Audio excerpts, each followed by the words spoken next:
cooperation with Europe, competition with China, and conflict with Russia. But it always comes back to inflation one way or another. This is Bloomberg Wall Street Week. I'm David Weston. This week, special contributor Larry Summers of Harvard on how close we may be to a recession here in the United States. I think the risks of a 2022 recession are significantly higher than I would have judged 6 or 9 weeks ago. And Deborah Lehr of Edelman Global Advisory on just how much China has changed in the 25 years since it took back Hong Kong. We've come a long way as they've built a world-class legal system and trade system.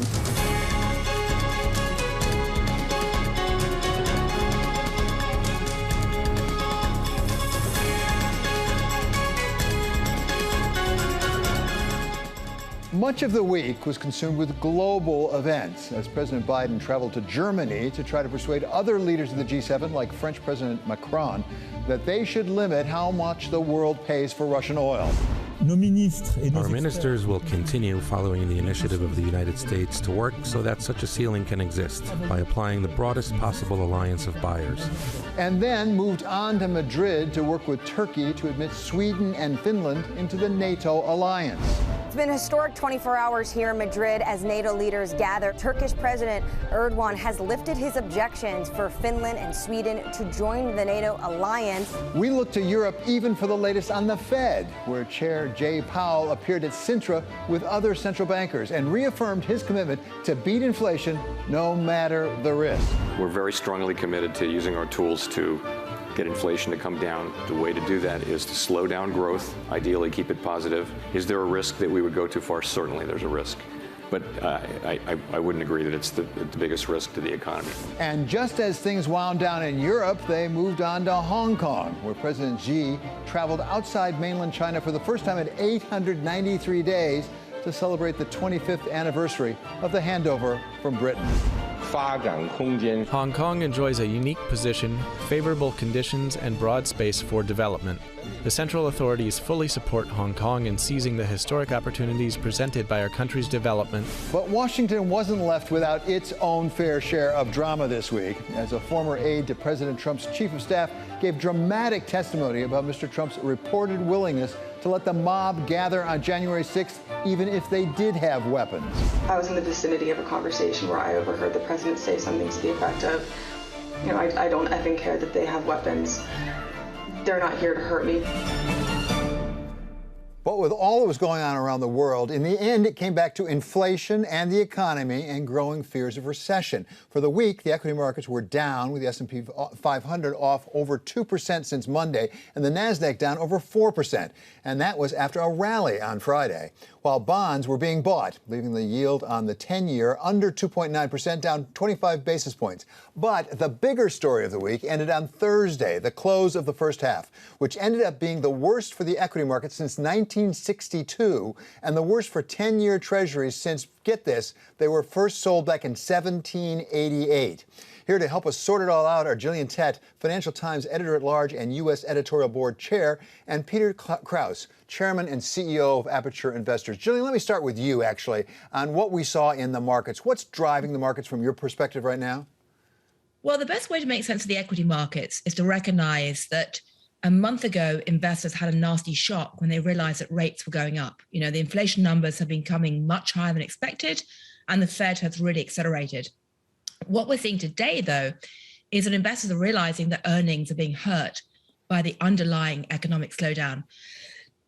Excuse me. And that is really what is starting to drag on people as they worry not just about inflation, but stagflation, the combination of price growth and price increases and slowing growth that, frankly, we've not seen since the 1970s. So, Peter, the question everybody wants to know is, how bad is it going to get? How far are we into this decline, in your judgment? I think there's two answers to that. One is, how far are the markets down into their ultimate decline? And how far are we, from an economic point of view, into slowing growth / recession? I think on the former point, we're probably 2/3 or a little bit more of the way to a bottom in financial markets. It's likely there's another 10% in equity markets. Bond markets perhaps a little closer to their nadir. But we're going to continue to have that volatility until there is some clarity regarding how much the Fed is going to raise rates, because that really is what investors, as Gillian points out, are watching. As it relates to the economy itself, I think it's a good argument that we're already either entering a recession or in a recession. Manufacturing activity has dropped significantly. We've seen leading indicators also decline. We've seen consumption activity fall. And CEOs are beginning to predict that the second half of their economic activity for their companies is going to be a lot lower. So, Gillian, what about that? Let me pick one of the things that Peter talked about, and that is consumption numbers. We had personal consumption numbers that really softened in the United States this week. And also, of course, we have the consumer confidence numbers, which are softening as well. That is a big driver, as we all know, of the U.S. economy. How big a risk is that at this point for the U.S. economy? Well, there are two or three factors right now which make it incredibly hard to work out what's going on. One is the fact that, yes, you're seeing a real loss of consumer confidence, really quite staggering decline in consumer confidence. And that kind of makes sense given the scale of price shock and inflation shock. But something that we haven't really seen before in previous economic cycles is that a lot of consumers are sitting on fat cushions of savings compared to the past because of the fiscal stimulus. And I was chatting with some bank CEOs in the last few days who are saying that as of yet, they haven't really seen signs of increased defaults. They haven't yet seen signs that consumers are going bust or really in real problems, partly, of course, because there are a lot of jobs out there. Now, the bank CEOs are preparing for a lot more consumer pain further down the tracks, not least because one implication of rising interest rates is that mortgage costs are about to go up through the roof. And they're beginning to see consumers dipping into their savings cushions to try and keep themselves afloat. But there's a real time lag effect and uncertainty playing out right now. The other one is about supply chains, because so much of the price pressure right now is not driven by classic demand increases, or not just by demand increases, but by supply chain problems. And the honest answer is no one knows how long those supply chain disruptions are going to last. I was listening to Pat Gelsinger from Intel a couple of days ago saying it could be a year and a half before they really iron out the supply chain problems in computer chips. But no one quite knows how that's going to impact the wider economy, partly because companies have been increasing their stocks in recent months, and there's not a lot of visibility into how quickly they can run them down and how quickly they'll need to restock as the supply chains start to heal or not heal. So, Peter, what about that supply chain issue? I mean, clearly, whatever it wasn't transitory in the sense of short term. And I must say, if you say a year and a half, 18 months, that seems to be a rolling 18 months. I feel like I've heard 18 months from CEOs for some time now. Why isn't the supply chain fixing itself? I mean, theoretically, in a market system, prices adjust and those sorts of problems work themselves out. Why haven't they? Well, I think Gillian points out the supply issues in the chips world, and that has been more persistent, although it has gotten better. And you can hear that from the semi CEOs and other related entities. In the more traditional supply constraint issues, those have gotten better. So in the consumer goods that are not electronics, those companies are seeing alleviation of supply constraints, and they were able to actually satisfy demand. As you saw really in the first quarter, one of the things I thought was interesting was Target and Walmart, who dramatically adjusted their inventory prices because they ended up with way too much inventory, priced too high, and maybe even the wrong goods. So so we actually saw some price reductions. So I think we're a little bit past the acute phase of the supply constraint problem. And I think we're entering into a softer demand cycle. And Gillian points out, she's right, that there's a lot of savings, but at the lower end of the income scale, those savings are not so big. And there may also be, at that part of the economy, some job losses. So I'm not predicting a serious recession, but as I say, I think we're further into this growth slowdown / recession than it appears. Gillian, what are the chances we already are in a recession? We just don't know it yet. We had one quarter down. It could be we have a second one. Well, of course, the problem with economic data is that data is always very backward looking, and there's no two ways about it. So it's entirely possible we are slipping into one. There are some more current series of economic metrics, like the Now series, which tries to, really amass different economic data to see what's happening in real time. And those certainly do point to quite a sharp slowdown right now. But, I've gone around talking to a number of different audiences recently of business people and policy analysts and asked them always to vote on what they think is happening. And the vast majority of people right now are braced for a mild recession, but not a steep one. And I think that probably is what the markets are pricing in right now. Peter, I want to pick up on one of the things that Gillian referred to, and that's the housing market. We pay attention to consumers because they're so important for the economy. Goodness knows the housing market can be, as we saw in 2008, 2009. It seems to be softening. What is the risk for the economy overall from the housing market right now, given particularly mortgage rates? Well, mortgage rates are going to go up. Housing prices are going to stop increasing and in some cases go down. That'll affect consumer wealth. That'll affect consumer consumption activities, including their savings. In other words, they may not spend their savings. We are not in a world where consumers lack for a lot of things. They have bought a number of tangible goods and durable goods over the last 18 months, given all of the stimulus in COVID. So I think that housing prices are going to be challenged here. That's going to have an effect on consumers, and that's going to add to the slowdown/recession we've been talking about. Interest rates are not coming down in the short run. You heard Powell say, we're going to take down inflation. And that means interest rates are going to rise. And plus the fact, I have to say, interest rates have for the last 12 years been at unusually low levels, not sustainable levels. So the interest rate complex in total is going to rise above where it has been for 12 years. And that's going to have an impact on the housing market as well. Yeah, it's going to be a big shift, no doubt about it. Gillian, Tett, and Peter Kraus will be staying with us as we get some investment advice in these turbulent times. That's coming up next on Wall Street Week on Bloomberg.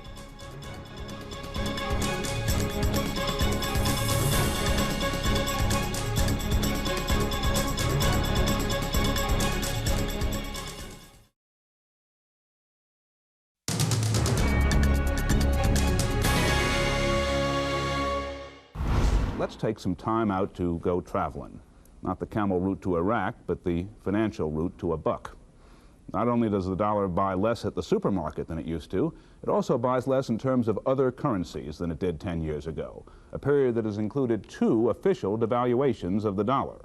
That, of course, was Louis Rukeyser on Wall Street Gate. That was back in 1975. And once again, that buck is buying less at the supermarket, but it sure isn't buying less in terms of foreign exchange. Peter Kraus of Aperture Investors and Gillian Tett of the Financial Times are still with us. So, Peter, it's hard to know where the markets are going, but the one thing I think we can say is they are turbulent. In these turbulent times, where do you put your bucks at this point? Where does it make sense? Well, look, you're not going to be able to put your money anywhere that is going to be unaffected by the volatility. So if the objective is find some place to invest where you don't have volatility, that's the zero-sum game. On the other hand, equities will go up over time and credit has gotten a lot cheaper.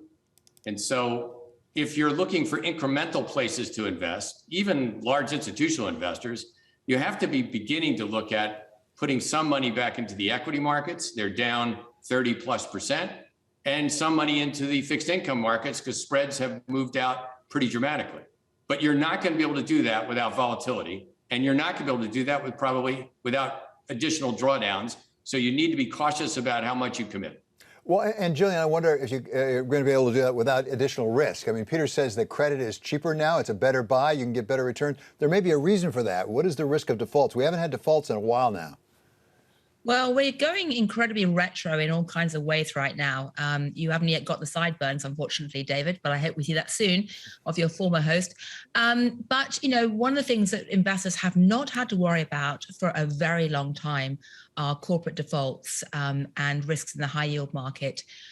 We're still not seeing that. The default rate right now is incredibly low, in spite of all the falls in the equity market and concern about recession.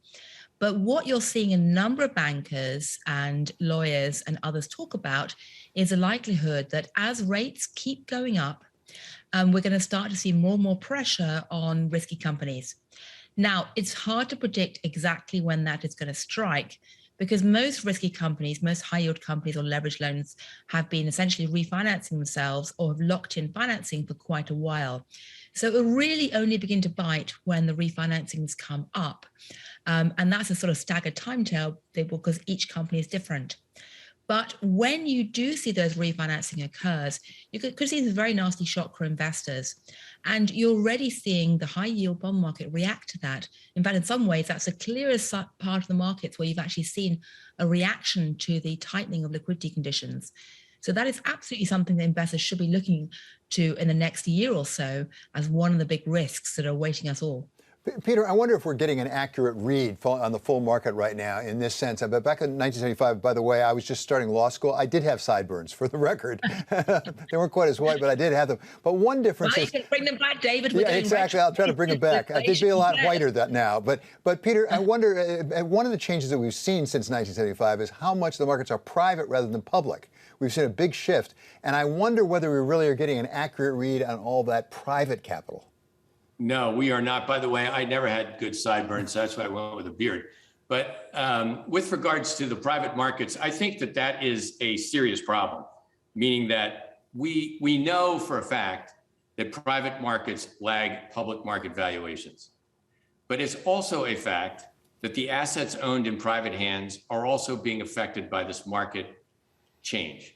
You cannot have this change in the interest rate construct that I spoke about briefly before without affecting values. So private equity assets are going to decline in value. I've already gone down in value, but haven't yet been adjusted. And those adjustments, when they occur, are going to cause stress for investors. In some cases, they could cause liquidity issues. In some cases, they may actually make raising additional capital much more challenging. And in some cases, they could cause defaults and ultimate bankruptcies. So that whole private credit and private equity sector is a place where we need to be focused on risk rising substantially and potential stress coming from a mark-to-market of those assets. Gillian, these days we can't have a real conversation about investing without talking about China in one way or another. Of course, we have the anniversary, 25th anniversary of the handover of Hong Kong right now going on with President Xi in Hong Kong. Is China a place that's attractive potentially for investors? Because they're going the other direction from the United States and much of the West. We're tightening, they're actually loosening. Well, absolutely. China is something of an enigma in many ways because, yes, they are going the opposite direction from most other markets right now in terms of loosening. There is great pressure on President Xi to ensure that he tries to hit the GDP growth targets because he has the all-important Party Congress later on this year. And all the signs are that because of the COVID lockdowns, they're in danger of missing the growth targets. So President Xi has every incentive to try and stimulate the economy going forward in the coming months. The problem, though, really is two or threefold. Firstly, we don't know how China will respond if there are more COVID outbreaks. The lockdowns in Shanghai have been very damaging, but thus far, there's no sign that the government's going to back away from those if there are more COVID outbreaks. So that could certainly upset the economic figures. And of course, China is exposed to the wider global economy as well. So yes, China could be providing some growth for the global economy going forward and offsetting some of the problems in Europe and the US. But the one thing that's clear is we cannot expect China to do what it did back in 2008, which is to provide a real motor for global economic growth that drags the other countries out of a potential recession. Peter, what about it? You've had a career now investing your money and other people's money. Is that a place where we should be putting money right now into China? Can't be short China right now. Just can't. Being long China is a challenge for sure, but being short, I think, is a very big risk. Look, I also think investors are somewhat circumspect about the motivations of the government with regards to the external investor. How will they treat the bond investors? How are they going to treat equity investors vis-a-vis regulation and changes to companies inside of China that were thought early to be leaders and real growers? Those issues still remain. But China's a huge market, very strong economy when it starts to grow. It will come back. COVID will get resolved. And China still provides significant exports to the world and buys significant imports. So I think as an investor, it's very, very challenging to be short China. And I wouldn't be. Okay, let's give the last minute here to the European amongst us. Gillian, what about Europe? What kind of shape is Europe in?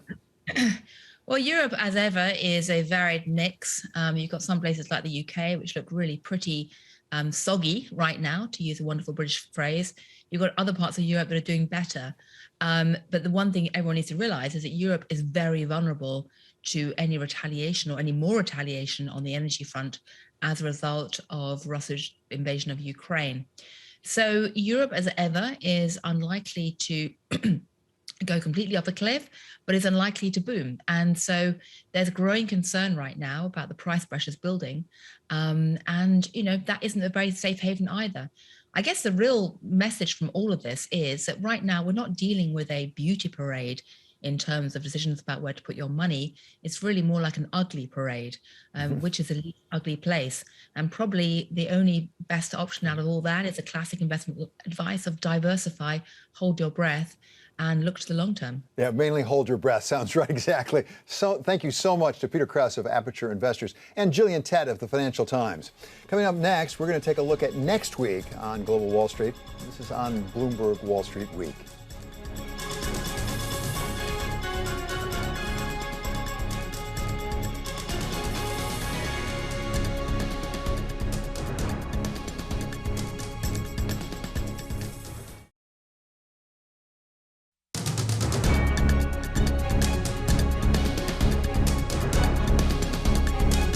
This is Wall Street Week. I'm David Weston. It's time now to take a look at what's coming up next week on Global Wall Street, starting with Juliet Sally in Singapore. Thanks, David. We'll be watching Australia's central bank for another potential 50 basis point hike as the RBA attempts to stamp down hard on the brakes amid surging gas and electricity prices. That would be the third rate hike in as many months. Meanwhile, a raft of reports due are expected to show consumer price gains have accelerated in the likes of the Philippines, Thailand and Pakistan. In Sri Lanka, where inflation is running hotter than anywhere else in Asia, the central bank's hands are tied. It's likely to hold borrowing costs steady because raising them would make the government's back-breaking debt even harder to manage. Now over to Danny Berger in London. Danny? Thanks, Juliet. In Europe, the cost of living crisis will continue to take center stage. Many strikes are expected in multiple countries, in different industries. There's issues at the airport. We've had Spanish workers for EasyJet, Ryanair. They've had strikes. Heathrow says that capacity needs to be reduced because at full passenger levels, the airport won't be able to handle it. Charles de Gaulle, they're facing a strike of firefighters, saying that airlines there would have to reduce their capacity. At the same time, union workers for BT, one of the UK's largest telecom companies, have voted for a strike as well. In France, at the same time, National Railways there calling for potential strike. Now over to Romaine Bostick in New York. Thanks, Danny. A holiday shortened week ahead for Independence Day here in the U.S. When investors return, all eyes are going to be on the monthly employment figures. Non-farm payrolls growth is projected to have slowed for a second straight month in June, though economists see the unemployment rate remaining where it's been for most of the year, below 4%. Now, a separate report earlier in the week is projected to show job openings holding near record highs, with more than 11 million available positions waiting to be filled. Elsewhere, keep an eye on media companies and the moguls who run them. The annual invite-only Sun Valley Conference in Idaho returns next week. Sponsored by Allen & Company, the gathering has historically been a fertile ground for media deals.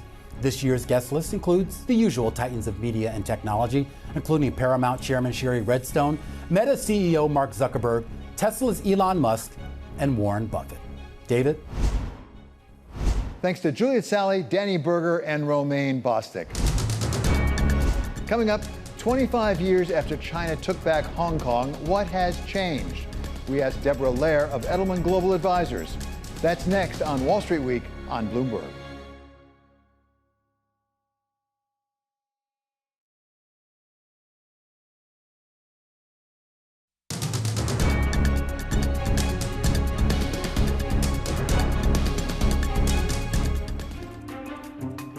On a stormy night on July 1st, 1997, British rule over Hong Kong came to an end, replaced by the regime of one country, two systems, something the 28th and last British governor, Lord Patten, had high hopes for at the time. I hoped for the best. You couldn't leave thinking anything but that. I think it's just in the last 10 years or so that things have taken a turn for the worse, as I think they have in China overall. 25 years later, Hong Kong is a very different place. Its economy has doubled. and it is ruled by a China that is more assertive in Hong Kong and in its relations with the rest of the world, with the Chinese defense minister warning of possible conflict over Taiwan. If anyone dares to secede Taiwan from China, we will not hesitate to fight. We will fight at all costs, and we will fight to the very end. This is the only choice for China. And today, the United States is using economic weapons, such as trade restrictions, to influence China's behavior, as explained by United States Trade Representative Catherine Tai. The China tariffs are, in my view, a significant piece of leverage. We need to use our tools more effectively. We need new tools. Even as President Xi warns against what he calls weaponizing the world economy. Politicizing, instrumentalizing, and weaponizing the world economy using a dominant position in the global financial system to wantonly impose sanctions would only hurt others as well as oneself. And to take us through China as it is today, 25 years after that handover in Hong Kong, we welcome Deborah Lehr. She's the CEO of Edelman Global Advisory. Deborah, you really are a China expert. We'd always love it when you're on. Give us a sense of how China has changed in the last 25 years. And one way I can start actually is COVID. COVID has changed us all. What about President Xi's reaction to COVID and zero COVID, as it's called? Well, really excellent question. And David, it's so nice to see you again. Thanks for having me on. China has changed unbelievably in the last 25 years. As I look back when I was doing trade negotiations at that time, one of the most fundamental concessions that we got from the Chinese, just to give you an example and put this in context, is the fact that they would actually have to publish their trade laws, and only ones that were published were enforceable. So we've come a long way as they've built a world-class legal system and trade system. Now, enforcement's a whole other question, but it shows the significant changes that we've seen over time in the development of the economy. COVID is a whole other issue. Xi today reiterated his position on following a dynamic COVID policy.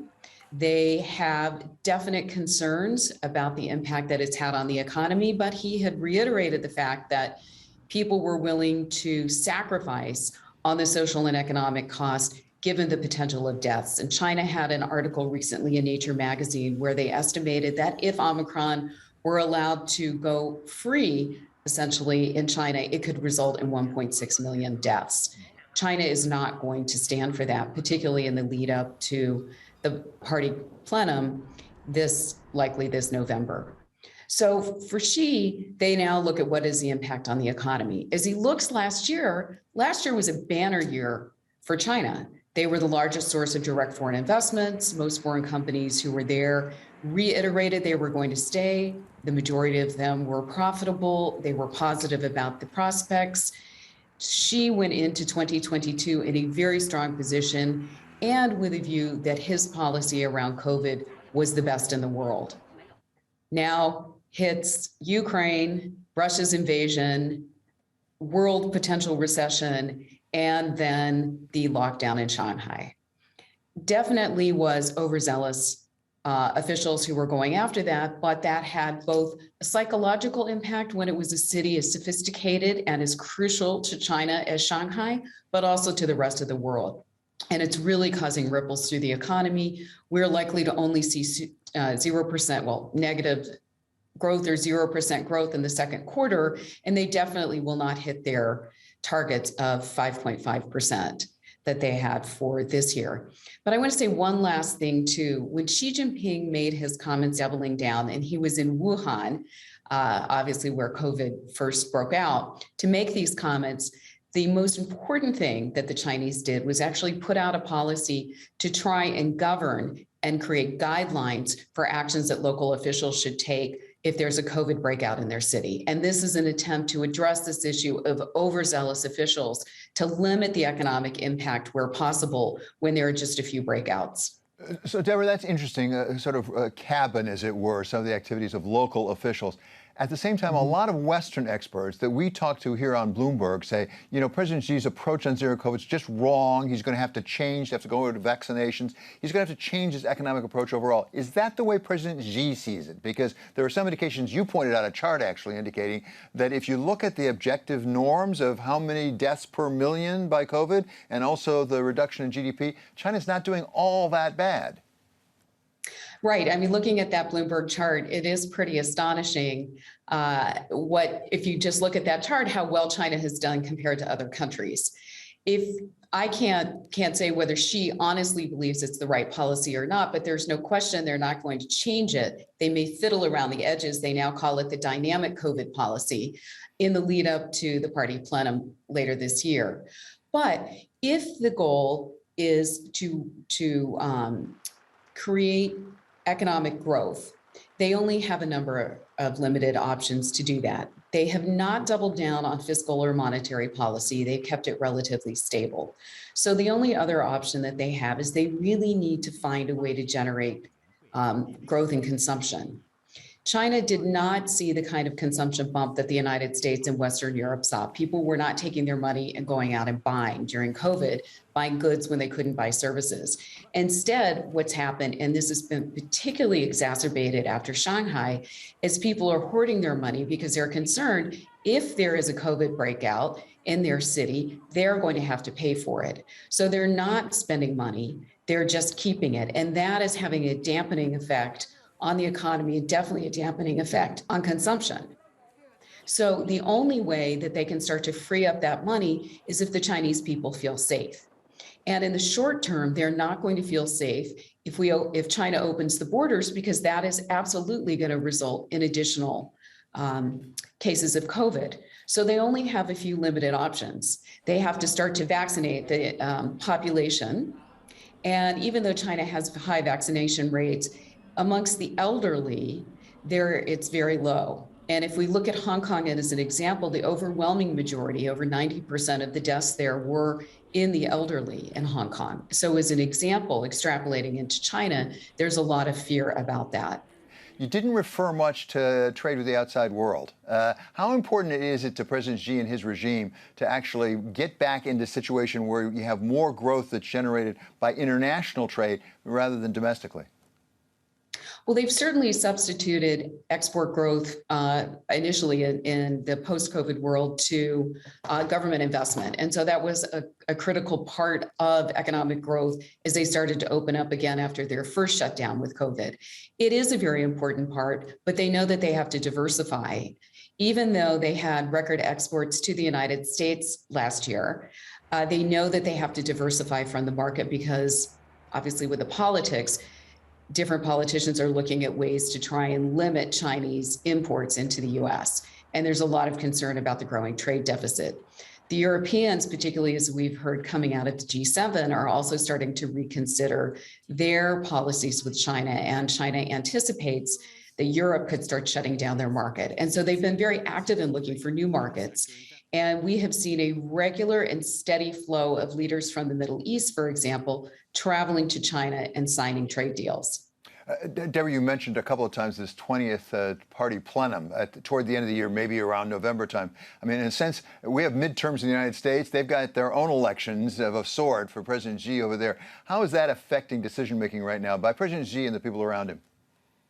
Well, I'm sure President Xi was hoping for stability going into this year, and he certainly didn't get that on the economic front. And there's certainly a lot of concern, even domestically, with unrest for two reasons. One, objections to these very stringent COVID policies with complete lockdowns, but two, because we're seeing over 18% unemployment amongst Chinese youth.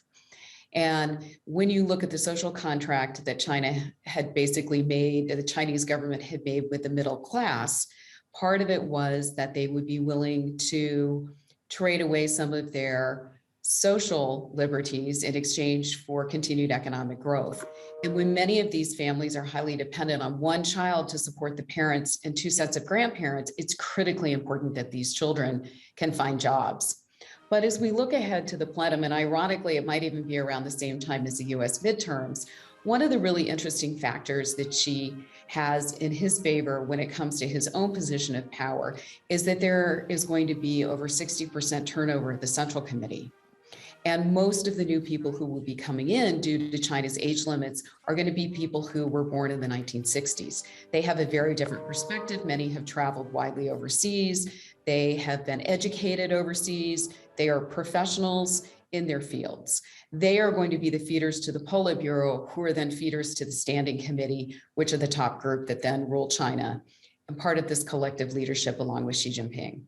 Deborah, this has been so terribly helpful, as it always is, I must say. Thank you so much for being back on Wall Street Week. That's Deborah Lehr. She's the CEO of Edelman Global Advisory. Coming up, we wrap up our week once again with special contributor Larry Summers of Harvard.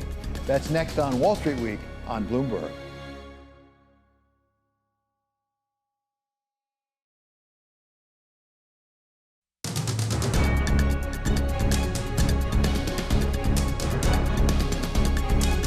This is Wall Street Week. I'm David Weston. We are joined, thankfully, once again by our very special contributor, Larry Summers of Harvard. So, Larry, thanks for being back with us. Let's start with some of the big news on the economy this week, which is consumer spending in the United States. It is softening, clearly. Also, consumer confidence is down. There are those who say that means maybe the Fed doesn't need to hike as much, maybe even may get to cuts sooner than we thought. What do you think about consumer spending right now? Look, I think we're seeing that inflation, which has eroded people's purchasing power, the end of the fiscal stimulus that gave people a lot of cash last year, higher interest rates that are discouraging housing and housing-allied kinds of spending, generalized increases in uncertainty and just a bit more feeling of insecurity. All of that is taking a toll on spending. My guess is that that's going to continue for some time. And I think you'd have to say that whatever you thought about recession risks a month ago, the recession risks through the year 2022 have to have gone up in a quite material way. I've felt for a long time, as you know, David, that we're not going to have inflation return near target without a significant economic downturn. But that downturn could happen either because interest rates set by the Fed rise very, very sharply, or it could happen because of a kind of self-fulfilling process coming out of the high inflation and reductions in people's incomes. And the latter possibility is looking more likely today than it was. And of course, if the economy did go into recession in the next 6 to 9 months, then you'd probably see a reduction in inflationary pressures, and you'd see the Fed probably feel that it had to push rates up less than it would if the economy was continuing to grow strongly and labor was, and there was very, very strong demand pushing up wages and prices. So, Larry, I just want to be very precise here because you and I have talked quite a bit about the likelihood of recession this year and next. And you've said next year you think it's much more likely than that. But thus far, you've said this year maybe not so much. Are you saying, given the data coming in, perhaps a recession or a significant downturn, whether it's a technical recession or not, maybe coming faster than you thought? Yeah, I think the risks of a 2022 recession are significantly higher than I would have judged 6 or 9 weeks ago. Look, David, we've got the first quarter numbers in the bank. They are negative for GDP. There are many forecasters who believe that the second quarter, which ended yesterday, also had negative GDP growth. It's not really the formal definition of recession, but people often say it's a recession when you have 2 quarters of negative GDP growth in a row. And there's, I think, probably close to a 50-50 chance, maybe it's a bit less than that, that we've had 2 negative quarters in a row. So I think you have to say that the chance that a recession is ultimately dated as having begun during 2022 has gone up significantly. We've got time yet. The structure of the economy's changed, so I'm not at all confident about it, but I would say the nearer term risks have certainly gone up. You know, you saw something in reports used to be just Target.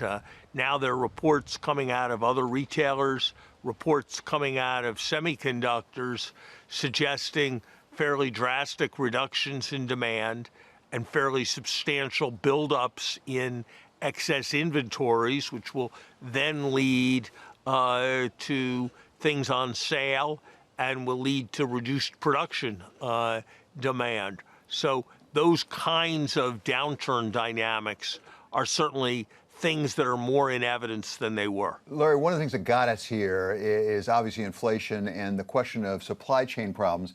And you've been emphatic that they are not so transitory. Whether transitory or not, why are they lasting as long as they are? Why aren't we getting more employees in airports and more people flying airplanes and all the things we're seeing around the country? By the way, here in New York, we're having to shut some public pools because we can't find lifeguards. I think it's a combination of things. We've restricted immigration in various ways relative to where it was. That means fewer people here and working. We've got a variety of problems in terms of reliable production and transportation coming out of China. We have a non-trivial number of people with long COVID and unable to work. There are a larger number of people who want to do jobs where you can work at home. Employers are reluctant to pay what it takes to fill those vacancies quickly because they think it's more profitable to ultimately have some vacancies and turn some people away than it is to raise wages across the board. I think all of these things are contributing factors, and I think with respect to airlines, while a lot of it is on the labor side, there are also some very substantial infrastructure issues that the country is underinvested in for a long time. And finally, Larry, we had NATO meetings, maybe historic meetings, because they really changed their strategy this week. And I wonder, as we look at the war in Ukraine that Russia has perpetrated there, do you think there may be long-term, really long-term effects on the global economy? Certainly there have been in the short term. What about longer term? Well, historians will debate whether the Russia-Ukraine war was a cause of big changes or was a consequence of tectonic forces that had been operating for some time. But I was very struck when you had a NATO meeting that for the first time invited a number of countries in Asia to participate in it and identified China as a security risk that had to be prepared for alongside Russia.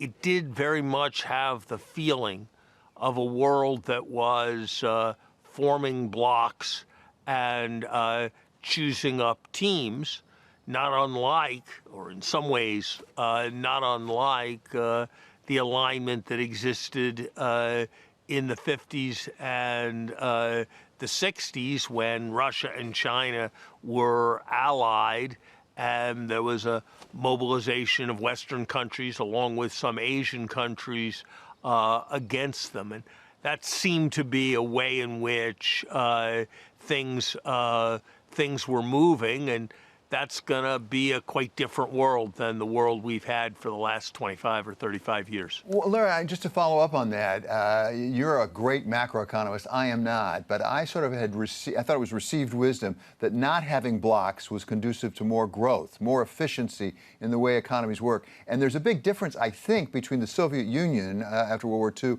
and China, because Soviet Union was never that large a player, I don't think, economic on the world stage. China's the #2 economy trying to be #1. What does that world look like? Does that really interfere with growth overall? I think a world in which there are blocks, a world in which countries are kind of forced to choose whose team they are on, is likely to be a world that is both less prosperous. It's a world that's more inflationary because it's going to be harder to find the cheapest products. And it's a world where there's going to be less cooperation on global challenges like climate change or pandemic. Okay, thank you so very much to Larry Summers of Harvard, our very special contributor right here on Wall Street Week. Coming up, fireworks? Check. Hot dogs and hamburgers? Check. Sports? Absolutely. But do they have to come with a side of politics? That's next on Wall Street Week on Bloomberg.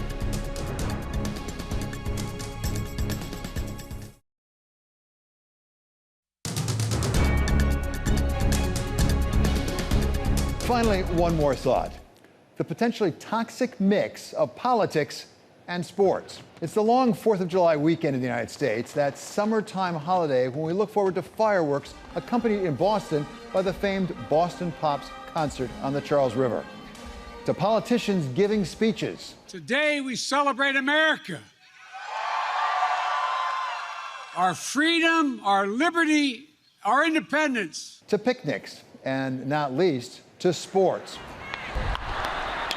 Whether it's baseball with both the Yankees and the Mets on top of their divisions, or golf's John Deere Classic out in Illinois, or the early rounds of Wimbledon. I think the last couple points I was really suffering there. I feel really tired now. So, with the country seemingly more divided than it's ever been, defrauding the electoral count. I believe we can fix Illinois. I'm with all of you. Let's do this together. It's a good time to put all that political strife behind us and just get caught up in the game, right? Well, maybe not so fast, because it turns out that even as you root for your favorite athlete or team, the powers that be may be angling to use your sport to get their own edge, an edge that goes way beyond the point spread. Take Wimbledon, for example. This year, competitors from Russia and Belarus will be barred from competing as punishment for Russia's invading Ukraine. I feel good being at the tournament without having to see players from that countries again. And China has just changed its sports law to authorize retaliation against anyone who shows the Middle Kingdom disrespect, though what that means is anyone's guess. And even golf isn't immune from politics, with a major feud between the PGA and the upstart Live Golf, which is backed by the Saudi Wealth Fund. The PGA Tour, an American institution, can't compete with a foreign monarchy that is spending billions of dollars in an attempt to buy the game of golf. And it turns out none other than the former golfer-in-chief, one Donald J. Trump, as he welcomes the tour to his home course in Bedminster, New Jersey on July 29. But all that's almost a month away. In the meantime, let's try and leave politics out of it and just enjoy the holiday.